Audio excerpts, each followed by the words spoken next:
2 Pedro 2, do versículo 1 até o 6. Assim como surgiram falsos profetas no meio do povo, também haverá falsos mestres entre vocês. Eles introduzirão heresias destruidoras, chegando a renegar o soberano Senhor que os resgatou, trazendo sobre si mesmos repentina destruição. E muitos seguirão as suas práticas libertinas, e por causa deles o caminho da verdade será difamado. Movidos por avareza, eles explorarão vocês com palavras fictícias, mas para eles a condenação decretada há muito tempo não tarda, e a destruição deles não caiu no esquecimento. Pois Deus não poupou anjos quando pecaram, mas lançando-os no inferno, prendeu-os com correntes de escuridão, reservando-os para o juízo. E ele não poupou o mundo antigo, mas preservou Noé, pregador da justiça, e mais 7 pessoas, quando fez vir o dilúvio sobre o mundo de ímpios. E reduzindo a cinza as cidades de Sodoma e Gomorra, condenou-as à ruína completa, tendo-as posto como exemplo do que viria a acontecer com os que vivessem impiamente. Aí, até aqui, nós vamos só até o 6, tá bom? Pai, muito obrigado, Senhor, porque nós estamos aqui reunidos, Pai. Estamos como igreja, povo de Deus reunido nesse lugar, Senhor, para te adorar, Senhor, para te bendizer, para cantar louvores a Ti, Pai, em gratidão, Senhor, em adoração a tudo que o Senhor tem feito, tudo que o Senhor tem realizado nas nossas vidas, Pai. Mas, Senhor, também estamos aqui para ouvir a Tua palavra. E esse é o nosso momento, Senhor, de ouvir a palavra. E eu quero te pedir no nome do Senhor Jesus, que o Senhor nos auxilie, que o Espírito Santo ilumine o nosso entendimento, Senhor, para que nós possamos de fato compreender a Tua palavra, Senhor, e ajustar a nossa vida àquilo que nós estamos aprendendo dia a dia por meio da Tua palavra, Senhor. Nos ajude nessa noite, ajude aqueles que estão acompanhando a ministração, Senhor, pelas redes sociais, não importa onde estejam, Senhor, que o Senhor os abençoe também, Pai, que eles sejam alcançados por Ti, Senhor, meu Deus, em nome de Jesus, e que o Espírito alcance o coração de todos, graciosamente, em o nome do Senhor Jesus. Amém e amém. Amém, queridos. Olha, uma pequena recapitulação, tá bom? Para a gente dar sequência aqui. Nós aprendemos aqui, querido, a maneira errada de verificar a veracidade de uma mensagem. Nós tratamos disso aqui há 2 semanas atrás, né? E nós apenas fizemos essa recapitulação aqui. Nós dissemos que uma mensagem ela não é verdadeira só porque ela é nova, né? Uma mensagem não é verdadeira só porque ela é popular. E uma mensagem também não é verdadeira só porque ela é pregada pela igreja.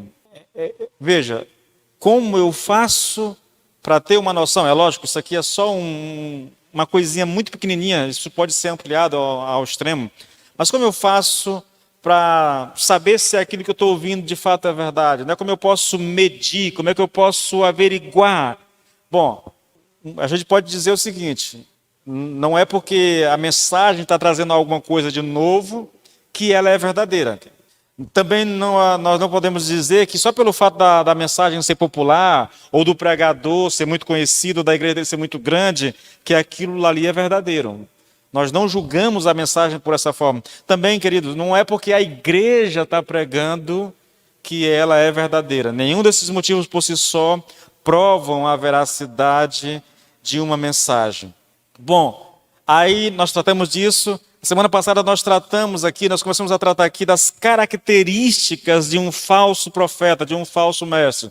Eu disse a vocês que o falso mestre, ele nunca foi chamado por Deus, né?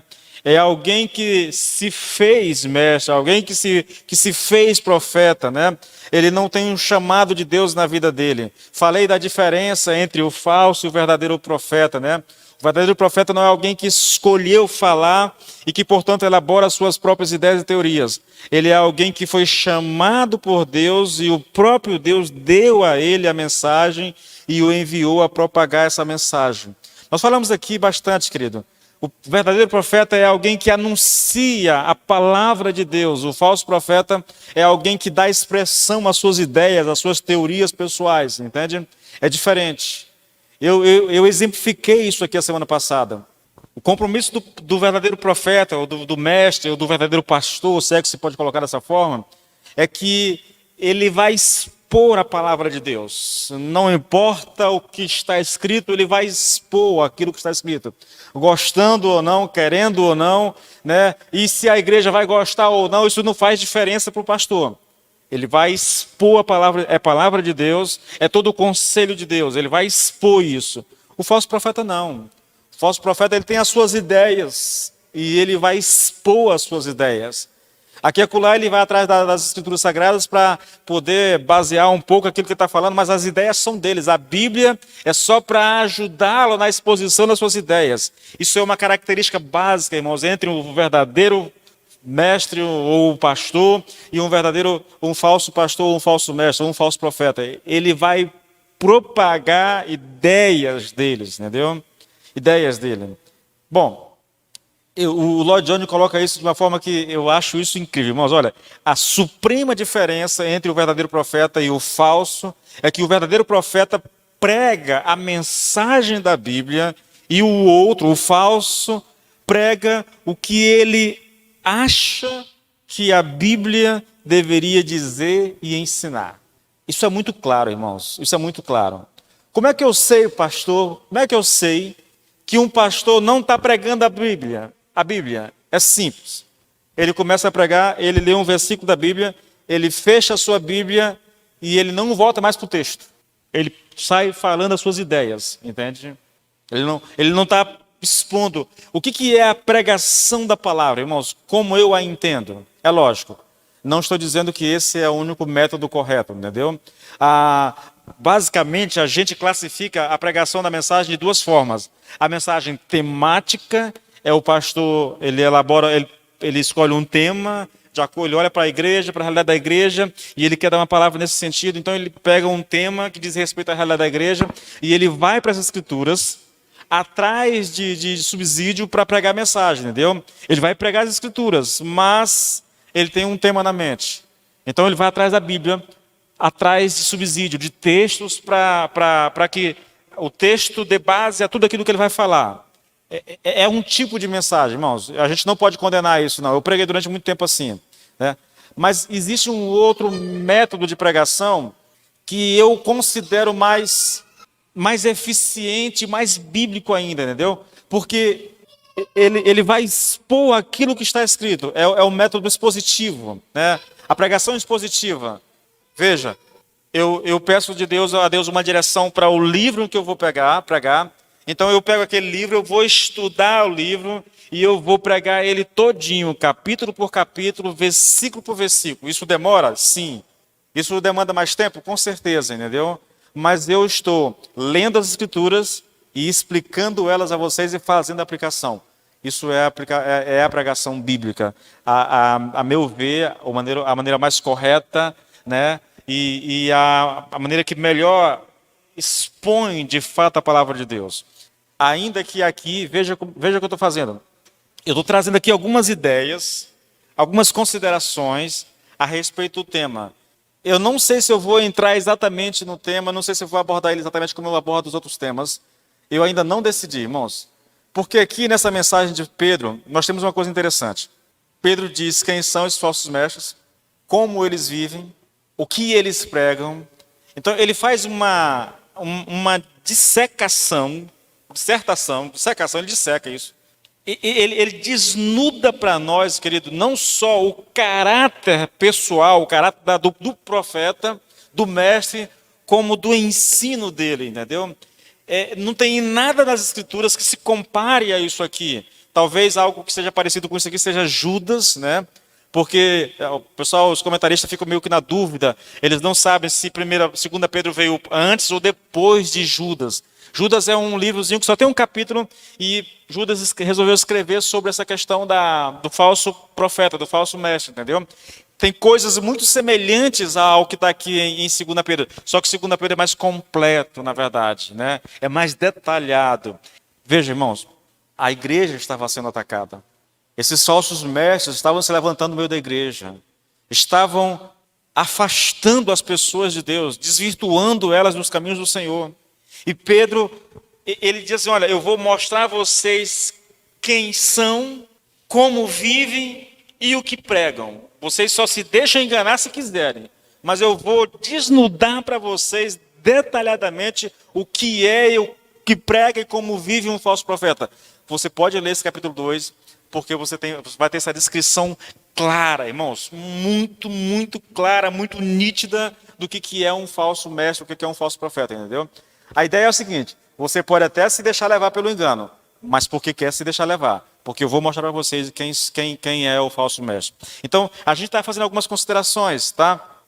Repetindo aqui a questão, voltando aqui, o falso mestre ele nunca foi chamado por Deus, ele fala por conta própria, tá? Segundo, nós falamos que o falso mestre, querido, isso é uma consequência lógica do primeiro ponto, né? A mensagem do falso mestre, do falso profeta, não é genuína, não é verdadeira. Pô, se é dele, se é ele que está falando, então não é genuína, não é bíblica na verdade, entende? Eu falei aqui como é que eles fazem, né? Começando com a questão da linguagem, né? São palavras agradáveis, palavras afáveis, palavras polidas, entendeu? Com a intenção de ludibriar as pessoas. Esses falsos mestres, eles sempre são confortadores, ele tem sempre uma palavra de ânimo, confortadora. Ele nunca critica, ele nunca faz que você se sinta desconfortável, entendeu? Ele sempre procura dizer o que as pessoas querem ouvir. Essa é uma característica do falso mestre, querido. Ele também nunca fará com que você se sinta um pecador ou que está perdido. E aí eu faço a ressalva, né? A menos que você deixe de contribuir. Aí ele vai usar palavras assustadoras para levar você a contribuir, entendeu? Como eu tenho visto muito, se você não dizimar, você vai para o inferno. Você não é salvo se você não trouxer os seus dízimos. Isso é uma palavra, querido, maligna e que não procede do coração de Deus, tá bom? Terceiro aqui, o falso mestre é alguém que negará o Senhor Jesus. E veja, ele faz isso deixando o Senhor fora da sua mensagem. Eu falei sobre isso aqui, eu preguei sobre isso aqui semana passada. Ele faz isso removendo o Senhor Jesus do centro da mensagem. O centro da mensagem é a cura, o centro da mensagem é as finanças, o centro da mensagem é qualquer outra coisa menos Cristo, entendeu? Eu estou só recapitulando, por isso que eu estou sendo um pouco rápido, tá bom, gente? Olha só, negando a divindade de Cristo, Jesus Cristo não é Deus, ele é apenas um homem, entendeu?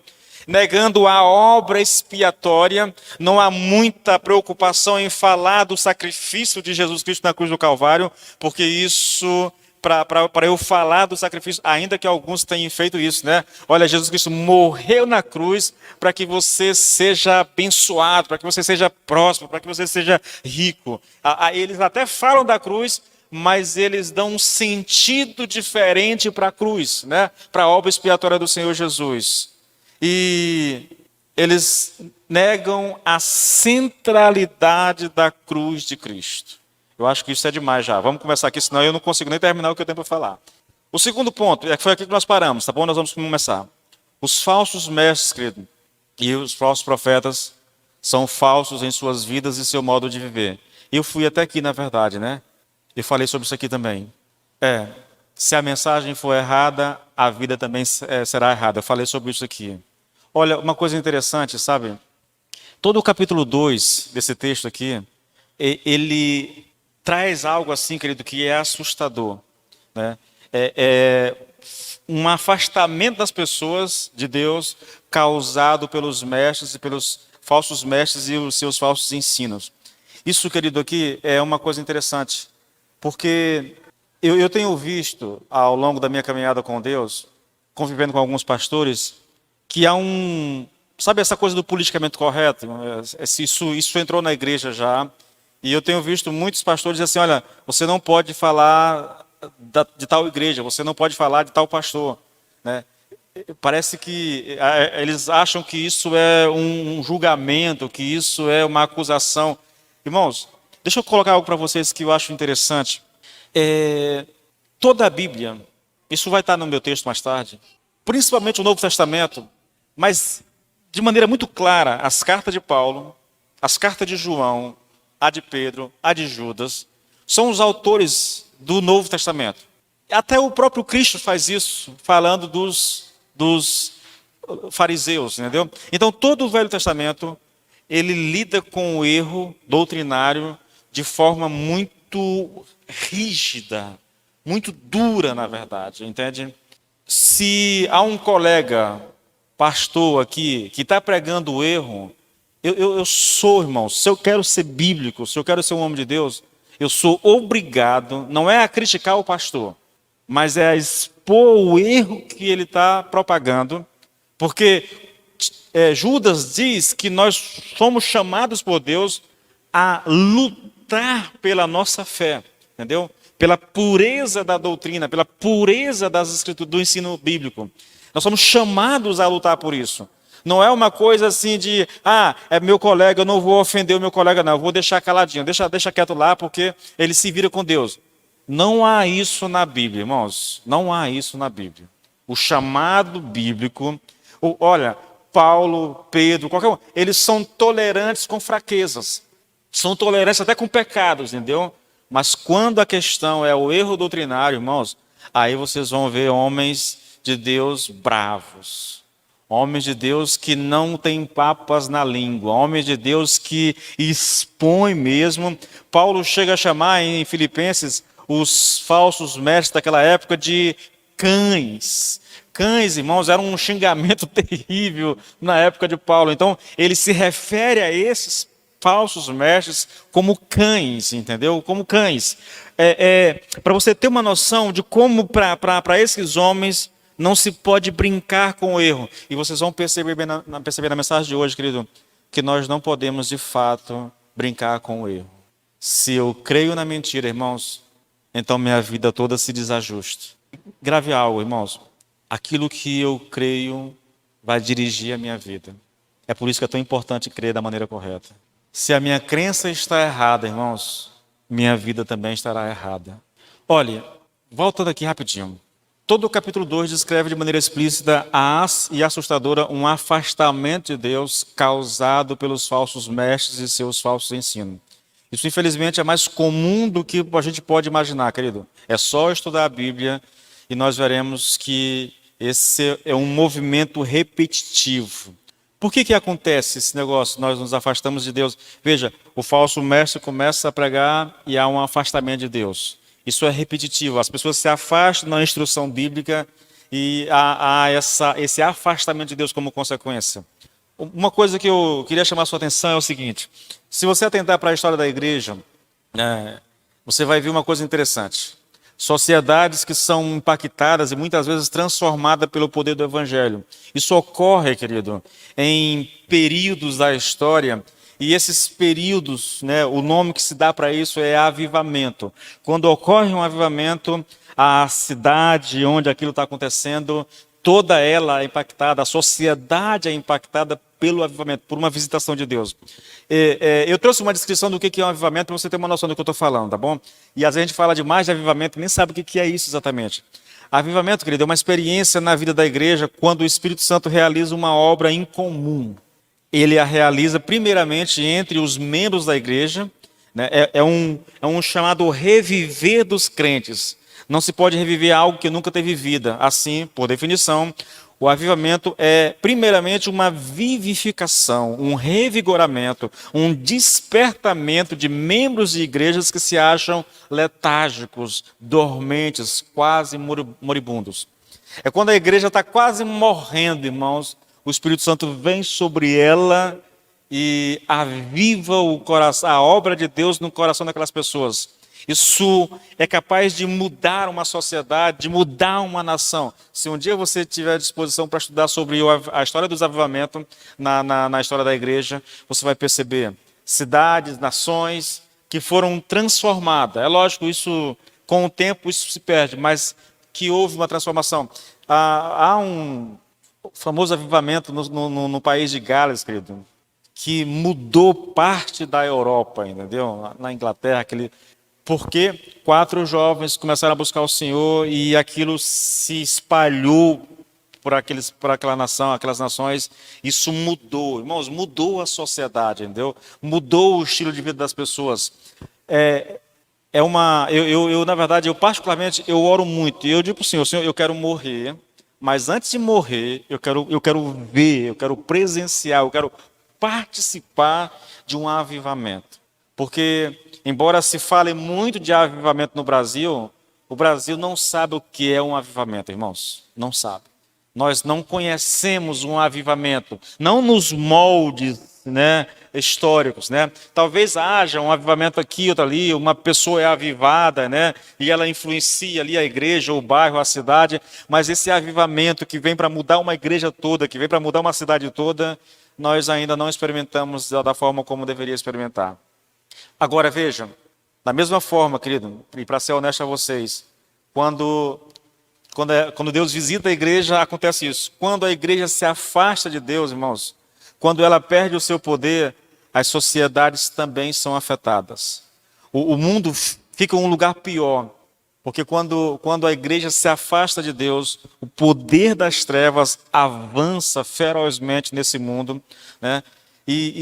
Queridos, sem a igreja para contrabalancear o poder das trevas, o mundo cai em trevas e escuridão. Agora a questão é, né? Qual é que é a causa de um afastamento assim de Deus, irmãos? O que faz com que a igreja se afaste de Deus?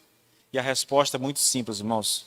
É o falso ensino quando entra na igreja. É a prevalência do erro na igreja. É a falta de conformidade com o ensino bíblico. É o afastamento da verdade que faz com que a igreja se afaste do Senhor. Eu quero te mostrar isso, irmãos. Eu vou gastar um tempinho contigo aqui, tentando te mostrar isso. Basicamente, a minha ministração de hoje vai ser isso. Eu vou começar com um texto que eu não deveria começar, mas eu vou me arriscar bem aqui, tá bom? Pedro fala aí no versículo 4, capítulo 2 de 2 Pedro, versículo 4, Pedro diz assim, se você quiser abrir o texto e acompanhar, pode ficar à vontade, tá bom? Versículo 4, pois Deus não poupou anjos quando pecaram, mas lançando-os no inferno, prendeu-os com correntes de escuridão e reservando-os para o juízo. Nós estamos falando aqui da queda dos anjos, tá bom? A queda é esse afastamento de Deus. Veja, querido, eu pensei muito antes de citar esse exemplo aqui, porque eu acho que isso aqui é um campo minado, entendeu? Citar isso aqui é perigoso. Nós transitamos aqui num terreno aqui muito escorregadio, porque falta materialidade bíblica, entendeu? Falta mais contexto, mais texto. Mas mesmo assim, eu queria fazer algumas ponderações com vocês a respeito desse versículo 4, tá bom? Veja, por que esses anjos pecaram? Porque foram lançados no inferno. Porque foram presos com cadeias de escuridão e estão aguardando o juízo. Pedro não diz. Pastor, onde é que a gente acha alguma base para tentar algum tipo de pensamento cristão a respeito da questão? Eu vou sugerir Apocalipse 12, versículo 3 e 4. Tente acompanhar comigo. Olha, Apocalipse 12, 3 e 4. Viu-se também outro sinal no céu, e eis um dragão, grande, vermelho, com 7 cabeças e 10 chifres, e nas cabeças 7 diademas. A sua cauda arrastou a terça parte das estrelas, as quais lançou para a terra. E o dragão se deteve diante da mulher que estava para dar à luz, a fim de devorar o filho dela quando nascesse. João está recontando a história da salvação, e ele, nesse capítulo, ele faz isso. O que me interessa aqui é o seguinte, o dragão aqui é o diabo, tá bom, querido? É o diabo. Quando o texto diz que a sua cauda arrastou a terça parte das estrelas do céu, ele não está se referindo à estrela realmente. Há muitos comentaristas que dizem que essa estrela aqui é uma referência aos demônios que caíram com Satanás quando ele foi expulso do céu. Ele levou uma terça parte dos anjos que caíram e se transformaram em demônios, entendeu? Ele levou uma terça parte consigo. Então, veja, nós temos o diabo que cai e arrasta consigo uma terça parte de anjos. Esses anjos se afastaram do Senhor, se transformaram em demônios. Bom, veja, eu falei que a ideia de campo minado é porque são textos, querido, que não são tão claros assim, mas que a gente infere por outras partes, outros textos, nós chegamos a essa conclusão, tá bom? A ideia aqui é o seguinte: o diabo se rebelou contra Deus com a intenção de tomar o lugar de Deus e ele levou consigo uma terça parte dos anjos. Por que esses anjos seguiram o diabo? A única resposta que nós temos é por darem ouvido à mentira do diabo. Entendeu? É terreno minado? É campo minado? É escorregadio? É. Mas a gente tem, pelo estudo que nós fazemos na Bíblia, que o diabo tentou tomar o lugar de Deus. E ele orquestra ali uma espécie de rebelião. Ele seduz uma terça parte dos anjos de Deus.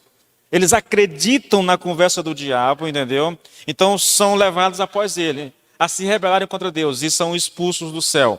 É por isso que Pedro diz aqui, repetindo o versículo 4, pois Deus não poupou anjos quando pecaram. Alguns dizem que Pedro aqui está falando aqui de Gênesis 6, eu não creio que seja isso, tá bom? E aí ele lançou essas pessoas no inferno, prendeu com correntes de escuridão, reservando esses demônios, esses anjos caídos para o juízo. Por que eles caíram? Porque eles deram ouvido às mentiras do diabo. Eles se afastaram de Deus.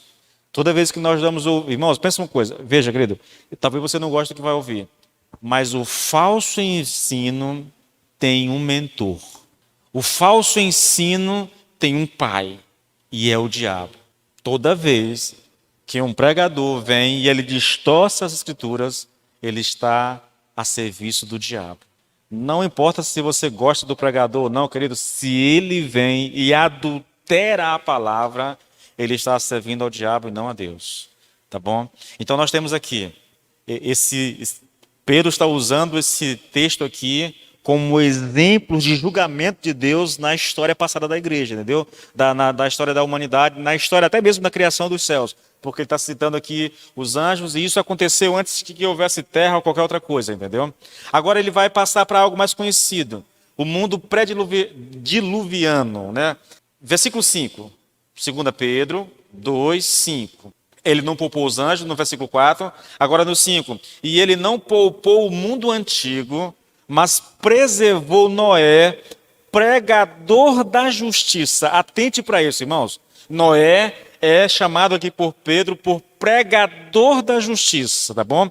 Então ele não poupou o mundo antigo, mas preservou Noé, pregador da justiça, e mais 7 pessoas, quando fez vir o dilúvio sobre o mundo dos ímpios, de ímpios. Agora, eu não vou ler todo o versículo capítulo 6 de Gênesis, mas eu vou ler um versículo no capítulo 6 que nos dá uma noção de como o mundo estava antes de o dilúvio vir sobre a terra. Gênesis 6, versículo 5. Esses 5 aqui, ele nos dá um retrato claro, nítido, de como o mundo estava antes que Deus o destruísse pelo dilúvio. Então, Gênesis 6, 5.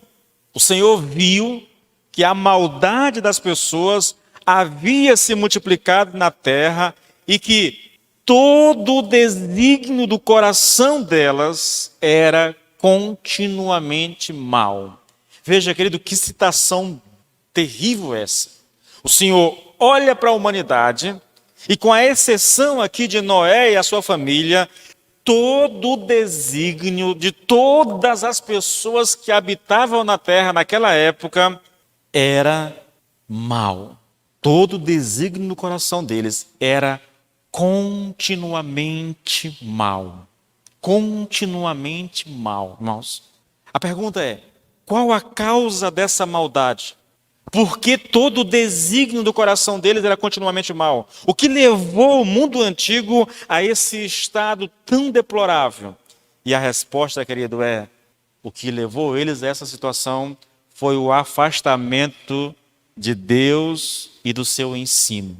Aí você diz assim, pastor, mas não havia lei naquele período. Como é que as pessoas são culpadas de se afastarem de Deus e do seu ensino? Leia de novo o versículo 5, irmãos. Vou ler numa tradução um pouquinho diferente agora, mas observe. Não poupou o mundo antigo, mas protegeu Noé, que proclamava a justiça. Ou, como diz a tradução que eu li no começo aqui, né? O pregador da justiça. O texto está dizendo, irmãos, é que havia entre aquelas pessoas um pregador. E nós sabemos pelo livro de Gênesis que Noé pregou durante 100 anos para aquele povo. Não só pregou, falou do juízo de Deus que estava por vir sobre a terra, como ele próprio estava construindo uma arca, um barco para se salvar. Não era só um discurso da boca para fora, entendeu? Olha, Deus vai destruir o mundo. Noé, mas como que vai destruir? Não, vai destruir o mundo com água, né? Imagine se Noé não tivesse feito nada, só falando sobre isso, só falando sobre isso. Não, ele estava falando sobre isso e estava ao mesmo tempo construindo um barco. Então a mensagem ela foi duplamente pregada pelas palavras de Noé e pela ação, pela atitude de Noé construindo a arca. Durante 100 anos, irmãos, ele pregou uma única mensagem: Deus vai destruir o mundo. Mas as pessoas, querido, não quiseram ouvir Noé. Viraram as costas para a mensagem, ridicularizaram a mensagem e o mensageiro e escolheram acreditar em suas próprias verdades. Causa, consequência, destruição. Destruição. Queridos, é muito importante que a gente tenha isso em mente. Ô irmãos, eu até confesso a vocês, eu parei de ouvir mensagens na internet. Quando eu ouço, eu tenho uns pregadores que você já conhece de voz salteado. Porque a gente sim fica indignado, fica com raiva. Eu já perguntei para Deus, Senhor, por que as pessoas se deixam levar tão facilmente? Você percebe que o cara é um picareta. Você percebe que o cara não tem compromisso com a verdade. Você percebe que ele não está pregando as Escrituras. Tudo que ele está falando são suas ideias. E as pessoas estão ali idolatrando o cara, a mulher, sei lá. Como que não conseguem perceber? Sabe por que não conseguem perceber, querido? Porque não conhecem a palavra de Deus. Elas não querem conhecer a palavra, irmãos. Paulo, em 2 Tessalonicenses, diz que o motivo é exatamente esse. Eles não querem saber da verdade. Paulo alertou em 1 Timóteo, né? As pessoas terão comichões nos ouvidos, atrás de mestres que digam a elas aquilo que elas querem ouvir. Entende? Paulo diz em 2 Tessalonicenses que o falso mestre, querido, é um juízo de Deus sobre as pessoas. Porque elas se recusam a crer na verdade, Deus envia a operação do erro, do engano, para que as pessoas deem crédito à mentira e por causa disso sejam condenadas. Esse é um ensino bíblico, irmãos. Por quê? Porque as pessoas não amam a verdade. As pessoas não amam as Escrituras. Elas se dizem crente, se vestem como crente, falam como crente, mas não querem saber das Escrituras Sagradas. Não querem ouvir Deus, querem ouvir pregadores dizendo aquilo que elas gostam de ouvir, irmãos. Olha o terceiro exemplo, querido, de juízo ainda aqui, entendeu? Do perigo do afastamento de Deus. Se você se afasta do ensino bíblico, você consequentemente se afasta de Deus. Olha aqui, versículo 6 do capítulo 2 de 2 Pedro. 2 Pedro 2, 6. E reduzindo a cinza as cidades de Sodoma e Gomorra, condenou-as à ruína completa, tendo-as posto como exemplo do que viria a acontecer com os que vivessem impiamente. Mas livrou o justo Ló, que ficava aflito com a conduta libertina daqueles insubordinados. Eu sei que se você ler só o livro de Gênesis, você não vai ver esse Jó tão justo assim, Ló tão justo, entendeu? Jó, disse lá a Abraão, está aí a terra diante de ti, escolhe para onde tu quer ir, que eu vou para a direção contrária da tua. Ló olhou e ele, Ló mesmo, né? Ló olhou e viu as campinas do Jordão, bateu o olho, a terra bonita, boa, e ele disse, eu quero isso aqui. Ainda que ele estivesse optando por morar perto de Sodoma e Gomorra. Ele começou a morar a uma certa distância, como diz lá o Nicodemos na pregação dele sobre esse texto, Depois ele chegou um pouquinho mais para perto, daqui a pouco ele está morando dentro da cidade. Então, quando você lê Gênesis, você não vai ver esse Ló tão justo, mas aqui nós temos a revelação no Novo Testamento de que ele era justo, querido. E nós vamos ver mais ainda, tá bom? Olha só, eu queria chamar a sua atenção para essa questão de Sodoma e Gomorra. Eu quero chamar a sua atenção para dois textos. Um vai retratar o estado de impiedade dessas duas cidades, e o outro vai retratar algo que eu quero chamar a sua atenção, que eu nunca tinha tentado na minha vida, mas vou chamar a atenção de você para isso hoje. Então, o primeiro texto que eu quero ler contigo é Gênesis 18, 32. Eu li esse texto aqui com vocês aqui há 2 semanas atrás. Contexto. 3 anjos chegam na casa de Abraão, um deles é Deus, e é dada ali uma profecia de que Abraão gerará um filho. Ele diz, olha, daqui 1 ano eu vou voltar aqui, quando eu voltar tu vai ter um filho. Parece que esse é o contexto. Quando eles dão a profecia, eles vão saindo. E aí Deus manda os 2 anjos irem na frente, e aí ele diz assim, olha, eu não vou esconder do meu servo o que eu vou fazer, na verdade. Aí Deus conta para Abraão, olha, eles estão indo para Sodoma e Gomorra para ver se essas cidades correspondem ao relato que eu tenho sobre elas, né? E Abraão, pelo texto, já sabe, Deus vai destruir essa cidade. Então ele pensa no sobrinho que está lá. E ele começa com a argumentação, Senhor, se tiver 50 justos lá nessa cidade, o Senhor vai destruir os 50 justos junto com os outros? Deus disse, não, se tiver 50 justos eu vou para a cidade.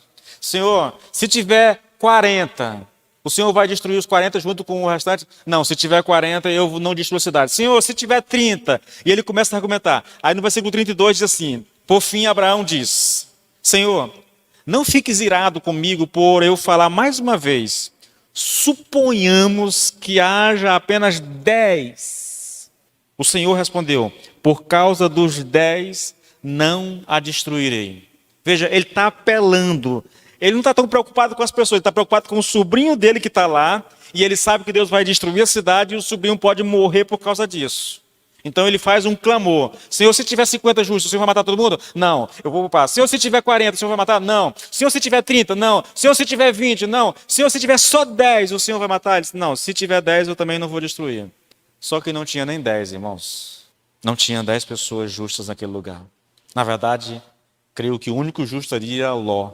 E a família vem apenas no embalo, entendeu? A própria esposa é destruída. Agora vamos para um outro texto.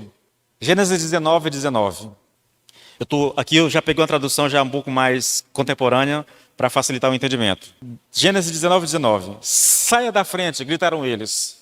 Esse sujeito, preste atenção no que eles vão dizer a respeito. Eles vão falar de Ló. Olha o que os moradores desse lugar dizem a respeito de Ló.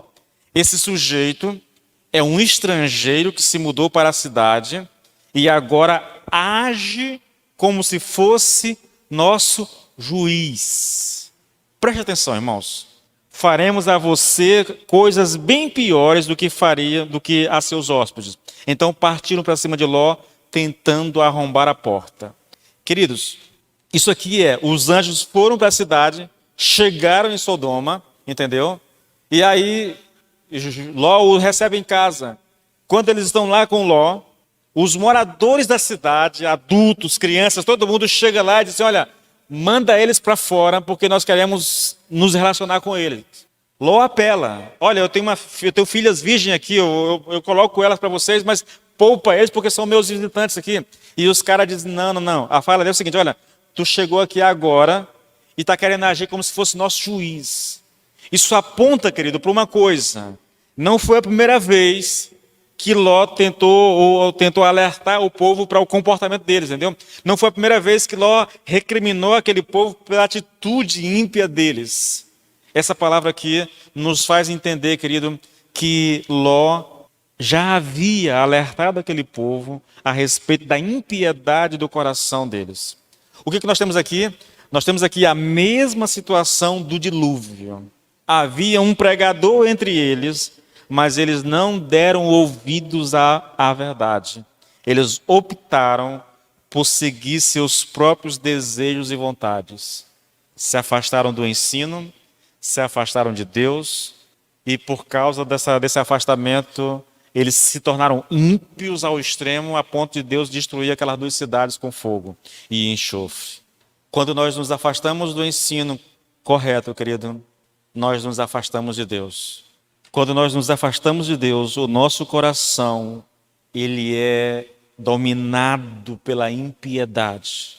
E nós vamos fazer coisas desagradáveis ao Senhor, tá bom? Há mais um exemplo, irmãos. Eu sei que o horário está correndo aqui, mas eu quero citar aqui o exemplo, já não está mais aqui em segunda período, tá bom? Mas eu quero citar aqui o exemplo do cativeiro babilônico, porque esse texto mexe muito comigo, tá bom? 2 Crônicas 36, a partir do versículo 15. Se você está com a Bíblia aí aberta, acompanhe. 2 Crônicas 36, a partir do 15. Observem, repetidamente o Senhor, o Deus de seus antepassados, enviou profetas para adverti-los, pois tinha compaixão de seu povo e do lugar de sua habitação. No entanto, eles zombaram dos mensageiros de Deus e desprezaram suas palavras. Caçoaram dos profetas até que a ira do Senhor não pôde mais ser contida e nada mais se pôde fazer. Então o Senhor trouxe o rei da Babilônia contra eles. Os babilônios mataram os jovens e foram atrás deles até dentro do santuário. Não tiveram piedade nem dos rapazes, nem das moças, nem dos idosos e doentes. Deus os entregou todos nas mãos do rei. Irmãos, que texto. Você que está lendo a Bíblia, querido, observe. Observe Jeremias, observe Isaías, observe Ezequiel. São os profetas maiores. É lógico, você vai encontrar nos menores também muita descrição do estado da nação de Israel, do reino do sul. O reino do norte já tinha sido levado para o cativeiro, mas o reino do sul, a impiedade no coração deles, irmãos, a impiedade, a prática da imoralidade, a prática da idolatria, entendeu? Tudo isso por quê? Porque eles rejeitaram os profetas que foram enviados por Deus para anunciar a eles, na verdade chamar eles ao arrependimento, entendeu? Eles preferiram dar ouvidos aos falsos profetas que estavam ali dizendo o tempo todo, olha, Deus não vai destruir essa cidade, nós temos o templo, porque nós temos o templo disso aqui, Deus não vai destruir, nenhuma nação vai conseguir entrar aqui. O problema, querido, é que Deus tentou tanto que ele chegou a um ponto de dizer assim, olha, já que é assim que vocês querem, agora eu sou o inimigo de vocês. Eu vou trazer um rei ímpio e ele vai, é a oração lá meu Deus do céu, ainda que a figueira não floresça, qual é o texto lá, o livro? Abacuque, né? Senhor, a impiedade está grande demais, Senhor. Senhor, você não olha, vê como é que está a situação aqui. Deus diz, não se preocupa não, Abacuque, eu vou dar um jeito nisso. Como que o Senhor vai fazer? Eu vou trazer o rei da Babilônia, vou trazer um rei lá do norte e eles vão punir essa cidade. Abacuque se desespera, mas Senhor, o Senhor vai usar gente mais ímpia do que nós para nos punir? Deus, sim, eu vou fazer isso. Irmãos, quando nós nos afastamos de Deus, o nosso coração se torna ímpio. E por que nós nos afastamos de Deus? Porque nós não queremos ouvir a voz de Deus. Nós não queremos ouvir a palavra de Deus. Se você der ouvido ao falso ensino, querido, você vai se afastar de Deus. Se você se afastar de Deus, teu coração vai fazer coisas que desagradam ao Senhor. E, querido, infelizmente, se esse processo não for refeito, não for desfeito, se esse processo não tiver um fim, se você continuar nesse caminho de impiedade, mais cedo ou mais tarde, você vai ter que acertar contas com Deus. Esse é um ensino bíblico. Está aqui a nação de Israel, irmãos. Deus é paciente. Deus envia profetas, e mais profetas, um atrás do outro. Arrependam-se. Vocês estão no caminho errado. Deixem a idolatria, deixem a imoralidade. Ouçam a lei do Senhor. Mas não, eles riam dos profetas. Veja a história de Jeremias, irmãos. É preso, é colocado no calabouço, entendeu? Tentaram matar ele. Por quê? Porque não queriam ouvir a verdade, não queriam ouvir a palavra de Deus. Isso tem acontecido, querido, infelizmente, ao longo da história da igreja. Foi assim no Velho Testamento, nos casos aqui demonstrados, né? Nós temos no Novo Testamento, os 2 casos mais emblemáticos do Novo Testamento é a carta de Paulo aos Gálatas, Paulo escreveu essa carta só para tratar desse problema. E aqui o segundo capítulo de Pedro. Na verdade, toda essa carta de Pedro foi escrita para tratar desse problema, irmãos. Mas aí nós temos ainda, sabe? Nós temos Judas, nós temos as cartas de João, todas elas foram escritas para tratar da questão do falso ensino. Você tem a Tessalonicenses, 1ª e 2ª Tessalonicenses. Você tem quase todas as cartas do Novo Testamento tratam desse problema, irmãos. Falso ensino. Os apóstolos não eram tolerantes, eles eram radicais. Uma pessoa fraca na fé, que faz uma besteira aqui e outra ali, é aceitável diante de Deus. A gente ora, a gente aconselha, a gente lida, mas quando alguém, irmão, se levanta para proclamar um ensino diferente da mensagem dos apóstolos, aí não há acordo, querido. Aí não há negociação, entendeu? Não há negociação. Por quê? Por causa do perigo do falso ensino. Do perigo, irmãos. Olha, queridos, a gente precisa ter consciência disso. Lembra lá que eu falei da questão quando eu comecei a falar do falso ensino? Em período de avivamento, a igreja, né, e consequentemente a sociedade onde a igreja está inserida, elas são tremendamente afetadas por um avivamento, entendeu? Você vai ver isso. Se você ler o avivamento do país de Gales, você vai ver, irmãos, sabe, os bordéis fecham, a escravidão nas minas cessa, entende? As pessoas são transformadas, são mudadas. Você vai ler isso na história de Jonathan Edwards, vai ler isso na história de... Eu li agora recentemente, querido, fugiu aqui o nome aqui, na verdade. Todos os avivamentos, querido, há essa mudança na sociedade, entendeu? No paradigma social. Há uma aproximação das pessoas em relação a Deus. E quanto mais elas se aproximam de Deus, mais o coração é transformado, entendeu? Então, mas ao mesmo tempo, irmãos, ao mesmo tempo, quando a igreja se afasta do Senhor, quando ela perde o poder, querido, a consequência natural é um avanço do poder das trevas, irmãos. E me permita aqui, querido, dizer algo a você. Olhe para a nossa realidade hoje, irmãos. Olhe para o nosso mundo hoje. Nós não vemos nem vestígio de avivamento no Brasil, por exemplo. O que nós temos no Brasil hoje, querido, é um avanço assustador, terrivelmente assustador do poder das trevas. A igreja não tem autoridade. Não tem autoridade. E por que não tem autoridade, pastor? Porque aquelas que estão em evidências, ou a maioria das que estão em evidências no Brasil hoje, não estão centradas nas Escrituras Sagradas. As igrejas que dominam as mídias sociais, quase todas elas, querido, propagam o erro doutrinário, infelizmente. Olhe para o Congresso, olhe para a Câmara Legislativa lá em Brasília. A quantidade de crentes, pessoas que se dizem crentes, pessoas que se dizem católicos praticantes. Se você pegar, irmãos, é muita gente. Daria para aprovar projetos, mas não é isso que nós vemos. Não é isso que nós vemos. Olha o judiciário brasileiro, querido. Olha a mídia brasileira, a imprensa brasileira. Veja o que está acontecendo, irmãos. Há um avanço sistemático, queridos, a respeito do mal no nosso Brasil. Isso significa que a igreja não está executando o seu papel como ela deveria. E por que isso? Porque a igreja tem cedido a essas imposições sociais hoje, irmãos. A igreja quer ser politicamente correta. Irmãos, não dá para ser crente e ser politicamente correto, querido. Não dá, irmãos. Não dá. Não dá para ser um pastor e querer ser politicamente correto. É impossível, irmão. Você tem que negar a Bíblia para isso. Entende? Mas, no entanto, é o que nós temos visto acontecer. É o que nós temos visto acontecer.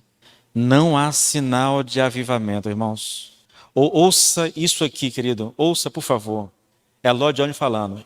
Ele diz assim, olha, gostemos ou não, essa é uma regra invariável. Sempre uma coisa segue a outra, como a noite segue o dia. Quando os homens param de adorar a Deus, de viver de acordo com este livro e de crer no Evangelho de Cristo, a moralidade baixa e tudo que é bom baixa com ela. Embora vocês tenham o melhor sistema educacional do mundo, ele está falando aqui na Inglaterra, tá bom? Embora vocês tenham o melhor sistema educacional do mundo, Embora tenha aprovado leis do parlamento destinadas a lidar com as condições morais e sociais, embora vocês tenham feito provisão para todas as eventualidades, quando Deus é esquecido, vocês voltam imediatamente a uma condição semelhante à que prevalecia nos tempos do dilúvio e de Sodoma e Gomorra. Condição que prevalece grandemente mesmo nos dias de hoje. Gostemos ou não, esse é um fato sólido e solene.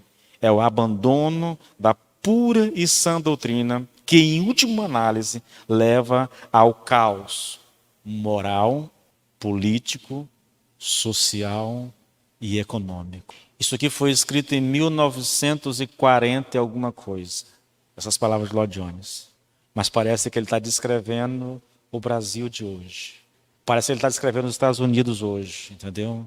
O abandono de Deus, querido, leva ao caos moral, político, social e econômico. É exatamente o que nós temos visto todos os dias diante dos nossos olhos. Um caos moral, político, social e econômico, querido.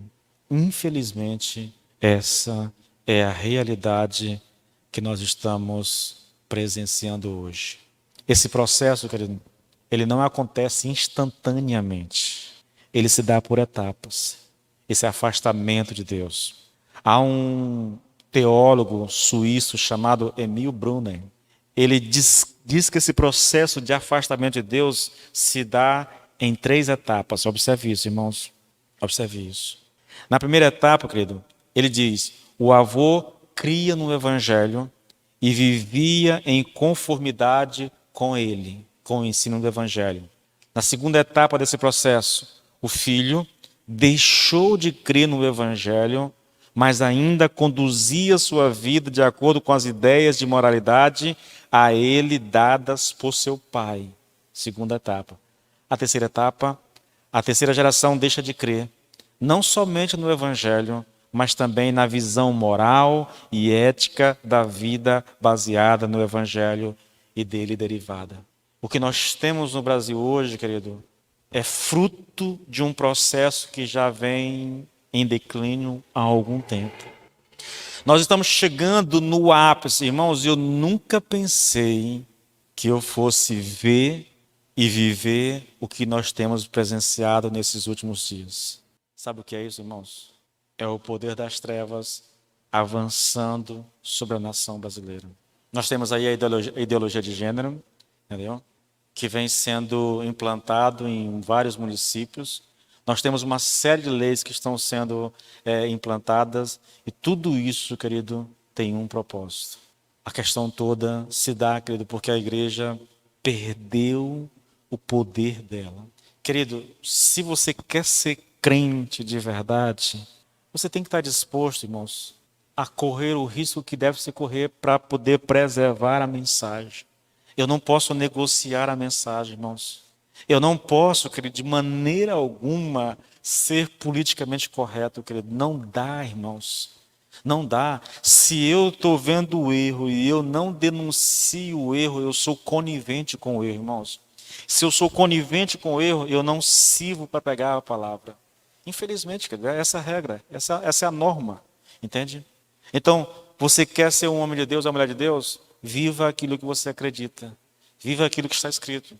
Começa conhecendo. Tudo começa por aqui. Conheça a Bíblia. Está gravando ali, não está? Oh, eu queria dizer uma coisa aqui que... Mas vou dizer mesmo assim. Pode deixar. Eu ouvi um tempo desse... Pode deixar.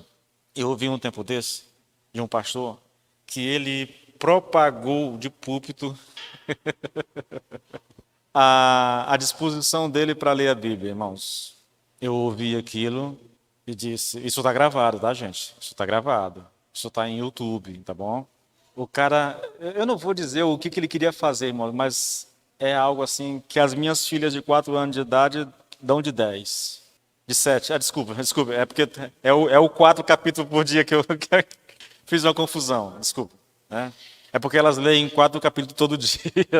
Eu falei 4 anos de idade. Irmãos, você precisa conhecer as Escrituras. Grave o que eu vou dizer. Não é opcional para você conhecer as Escrituras, irmãos. Não é. É obrigatório da tua parte conhecer as Escrituras. Você tem o dever, você tem a obrigação diante do Senhor de conhecer a palavra de Deus, de gastar tempo lendo ela. Ah, pastor, mas eu não gosto. Ah, pastor, mas é porque é uma leitura chata. Eu não quero saber os motivos. Se você, irmãos, encerro com isso aqui. Todo mundo tem. Eu estou aqui com ela aberta aqui. Está no celular. Tem no celular, tem no tablet, tem no computador, tem ela física, tem tudo. Lá em casa a Bíblia é só o que tem. E não é só para enfeite, não. Só para dizer que tem, não. É porque a gente lá em casa, todo mundo é leitor. E leitor voraz das Escrituras, entendeu? Todo mundo. Eu tenho. Estou caminhando com Deus há 5 anos, 6 anos. Tenho as Escrituras, tenho a Bíblia no celular, em papel, mas eu nunca li a minha Escritura, a minha Bíblia. Sabe o que você está dizendo, querido? Sabe o que você está dizendo? A mesma coisa que o povo pré-diluviano dizia para Noé. E eu não quero saber do que Deus está falando. A mesma coisa de Ló lá com os habitantes de Sodoma e Gomorra. Não nos interessa o que Deus tem para nos dizer. Eu sei o que é melhor para mim e eu vou viver de acordo com aquilo que eu sei. Há muitos crentes que simplesmente viraram as costas para Deus, mesmo, queridos. Não estou exagerando, não é uma metáfora. Viraram as costas para Deus. Pastor, mas eu amo a Deus. Mentira. Se você amasse a Deus, você leria a sua palavra. Você não lê porque você não ama a Deus. Ah, pastor, é porque é difícil. Irmãos, nós temos aqui na igreja, graças a Deus, nós temos irmãos aqui na igreja que eu imaginei que nunca fosse ler a Bíblia e leram. Né? Irmãos que a gente até celebra, festeja mesmo, porque, pastor, é difícil, pastor, eu não tenho o hábito de ler, eu não gosto de ler, mas, irmãos, fizeram um sacrifício e leram. Poucas pessoas na igreja hoje ainda não fizeram a leitura completa da Bíblia, porque nós incentivamos o tempo todo, o tempo todo, o tempo todo. Por quê? Porque é a palavra do nosso Deus, irmãos. Irmãos, como é que você pode andar com Deus se você não se dispõe a conhecer? Como é que você pode conhecer Deus? Como é que você pode ter fé, querido, se você não está disposto a ler as Escrituras Sagradas? É algo assim tão bizarro, mas é tão bizarro que a gente fica até sem saber como que coloca isso para vocês. Sabe, é como se o cara dissesse assim, olha, eu amo feijoada, mas você coloca a feijoada para ele assim, não, eu não estou com fome hoje não quero não, entendeu? Eu não sei assim, eu estou tentando achar aqui alguma coisa assim que, mas é mais ou menos por aí. Ah, eu amo a minha esposa é a rosa mais linda do meu jardim, e é infiel, cabra mentiroso, entende? Então, querido, eu encerro isso aqui com vocês, querido. De tudo que eu disse aqui, tudo que eu falei aqui, dos exemplos que eu dei aqui, deixo para você algo prático para você fazer. Se você já está lendo a sua Bíblia, continue lendo. Terminou? Amém. Vamos celebrar, festejar? Vamos. Começa amanhã de novo, tudo de novo, tá bom? Eu não importa quantas vezes. Eu estou na 22ª, entendeu? E termino agora até agosto. Né? E em setembro eu já começo a 23ª. E enquanto eu estiver vivo e vendo, eu vou ler as Escrituras Sagradas, entendeu? 2, 3 vezes por ano. Esse é o meu desafio. Então, se você está aqui, querido, é novo convertido, nunca leu a Bíblia, eu queria te pedir uma coisa. Antes de dormir hoje, pegue a sua Bíblia e comece. Comece a sua leitura. 1 capítulo, 2, 3, eu não sei. Mas não fique sem ler as Escrituras. Porque quando nós lemos, nós honramos ao Senhor. Quando nós lemos, nós manifestamos amor ao Senhor. Quando nós lemos, nós estamos dizendo ao Senhor, Senhor, eu quero viver para Ti verdadeiramente. Quando nós lemos, nós estamos dando um testemunho para o mundo das trevas que nós queremos conhecer a verdade, querido. Nós não compactuamos com o erro doutrinário. Amém?